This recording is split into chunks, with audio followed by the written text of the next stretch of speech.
ao receber a medalha Amílcar Cabral, 3 ideias, foi uma surpresa. 3 ideias me vieram à mente. A primeira, como ontem, ao chegar aqui, eu senti no meu íntimo que o povo guineense já estava a dar-me a medalha Amílcar Cabral, antes mesmo de eu imaginar poder vir a receber esse galardão das mãos do Sr. Presidente. E, de alguma maneira, esta medalha é a sensação que eu tenho, justa ou injusta, uma medalha dada a Portugal, uma medalha aos portugueses, uma medalha dada ao povo português, uma medalha dada pelo povo guineense, numa amizade antiga, forte, sincera e, em muitos casos, apaixonada. E, nessa medida, ao agradecer a Vossa Excelência, Sr. Presidente,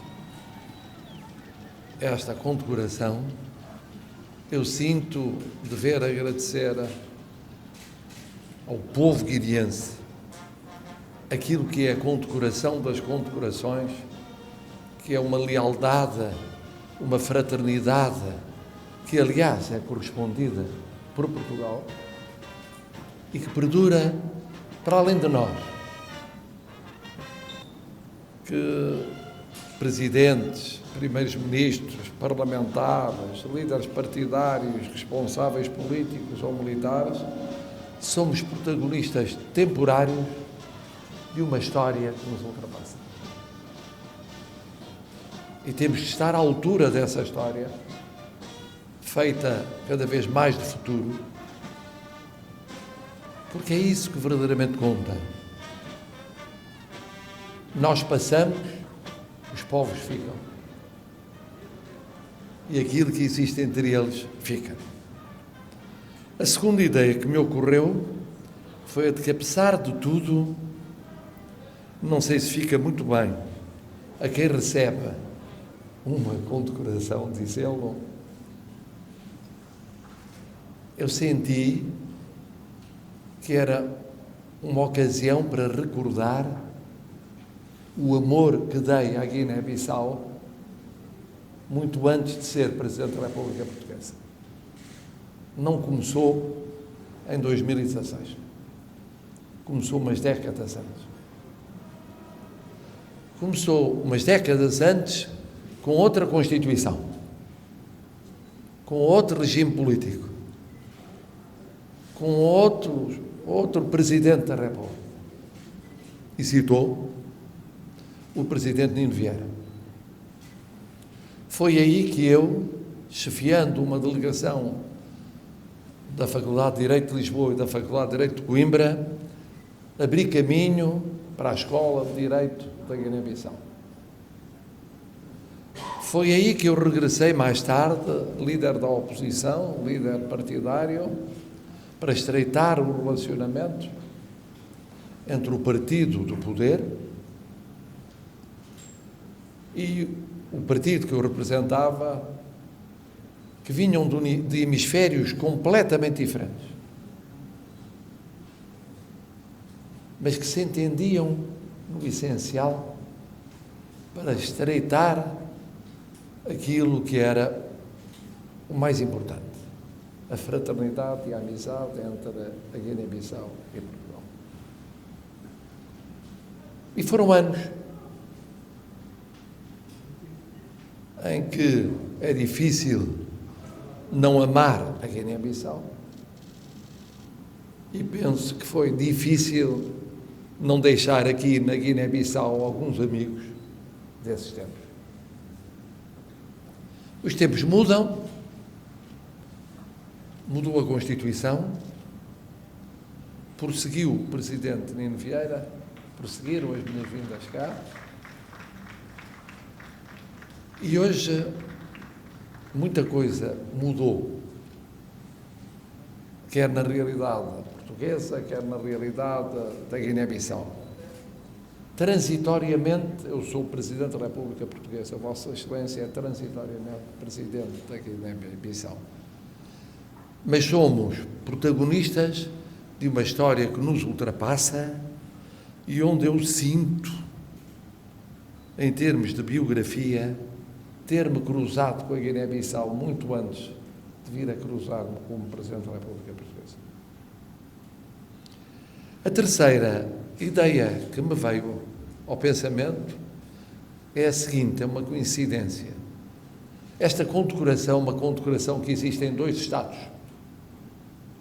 ambos herdeiros do legado do grande líder que foi Amílcar Cabral. E quis o destino que eu tivesse recebido a condecoração Amílcar Cabral em Cabo Verde, uns anos atrás, e vir a receber hoje aqui na Guiné-Bissau. E o que é que isto simboliza? Simboliza o peso desses 2 países no contexto africano e concretamente da África Ocidental, representando uma das 3 famílias linguísticas da CEDEAO, ao lado da família francesa e da família inglesa, a família de língua portuguesa.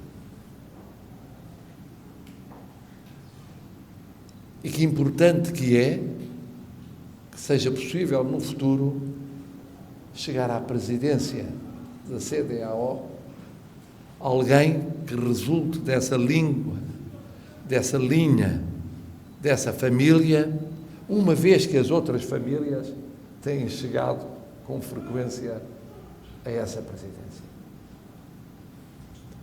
Mas também significa que o presidente cabo-verdiano que me atribuiu a condecoração é hoje presidente da CPLP. Significa que a CPLP nos une em termos multilaterais de forma muito importante. E significa que, do mesmo modo que Portugal tudo tem feito na medida das suas possibilidades para valorizar a CPLP, tenho a certeza que Vossa Excelência será, na Guiné-Bissau, um intérprete da mesma vontade. Da mesma vontade. Que é uma vontade compatível com a pertença à União Africana ou com a pertença à CEDEAO e o protagonismo na CEDEAO, como no caso português, o é com a pertença à União Europeia. A CPLP está espalhada por vários continentes. E nisso é diferente, é diversa das organizações continentais, concentradas num continente ou em partes de um continente. Também isso nos une. Também isso nos une.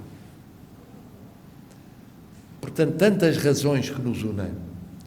Mas se estamos unidos, vamos trabalhar unidos. Vamos trabalhar ainda mais unidos. Vamos trabalhar ainda mais na saúde, que tanto nos preocupa ainda com a pandemia. Vamos trabalhar ainda mais na educação, com a criação de uma escola portuguesa aqui em Bissau. Vamos trabalhar ainda mais na formação, na reforma administrativa, no aperfeiçoamento do Estado de Direito democrático, naquilo que é tão importante no quadro da nossa vivência e deve ser cada vez mais no futuro. Vamos trabalhar ainda mais nas infraestruturas. Vamos trabalhar ainda mais nas águas ou nas energias renováveis. Vamos trabalhar ainda mais no turismo. Vamos trabalhar ainda mais no mar, nas pescas, no domínio que tanto nos importa dos oceanos. Como disse Vossa Excelência, encontrará certamente outros países com mais dinheiro para investir, com mais poder económico no mundo, com mais ambições geopolíticas no universo. Não encontrará mais, eu diria, nenhum país, mas vamos ser generosos para os nossos irmãos de língua oficial portuguesa, não encontrará muitos mais países como Portugal, capazes de fazer plataformas entre culturas, civilizações, oceanos e continentes. Fê-lo ao longo da sua história, nem sempre bem, muitas vezes mal. O passado colonial é um passado que nós assumimos em plenitude, também naquilo que nele não foi positivo. Mas é isto que explica esta plataforma, porque é que é um português secretário-geral das Nações Unidas. Porque é que é um português a conseguir uma vez, e veremos se duas vezes, a aproximação de pontos de vista de americanos e russos, e chineses, e franceses, e britânicos. Porque é que é um português o responsável máximo da Organização Internacional para as Migrações, um drama de todo o mundo e particularmente do continente africano. E porquê é que aquilo que é uma característica do português também é do guineense? Entendemos bem assim. Podem outros ter mais dinheiro, podem ter até mais ideias, e nós já temos muitas. Podem ter mais peso geopolítico, ao menos na aparência. O peso geopolítico é uma realidade muito mais sofisticada do que parece. Mas os guineenses sabem aquilo com que contam relativamente aos portugueses. Naquilo que é bom e que é mau nos portugueses. Como nós contamos naquilo que é muito bom e no que é um bocadinho menos bom nos guineenses. Conhecemos bem. Conhecemos como quem respira o mesmo ar. Começamos as frases, uns, acabamos outros. Às vezes estamos tempos sem nos vermos, como estes 31 anos, em visitas de Estado bilaterais, e recomeçamos no ponto em que tínhamos terminado em 89. Somos o que somos e somos os mesmos. Isso, Sr. Presidente, é o que eu sinto aqui na Guiné-Bissau. E que agradeço, na sua pessoa, na pessoa dos governantes, na pessoa daqueles que traduzem a riqueza múltipla do pensamento e da vivência económica e social da Guiné-Bissau, mas que agradeço sobretudo ao povo da Guiné-Bissau. Ao povo. Os políticos são muito importantes, mas o povo é muito mais importante. Só há políticos porque o povo quer, verdadeiramente, e enquanto quiser. E nós temos que ter a noção da nossa finitude. E eu ontem fiquei esmagado, não por aquilo que obviamente há sempre de organização que nós gostamos de apresentar aos nossos amigos quando vão à nossa casa. Preparamos as melhores refeições, organizamos o ambiente mais caloroso, mas houve mais do que isso. Já isso seria muito bom. Houve mais do que isso. Houve aquele lado íntimo daquele comentário sobre um jogador de futebol português, ou sobre um clube português, ou sobre uma recordação da família que está em Portugal, ou sobre um ponto, uma característica, boa ou má, atribuída ao Presidente, ao Marcelo, dizia. Era assim que tratavam, naturalmente, como se fossem portugueses a tratar. E isto não se organiza. Vai para além da organização.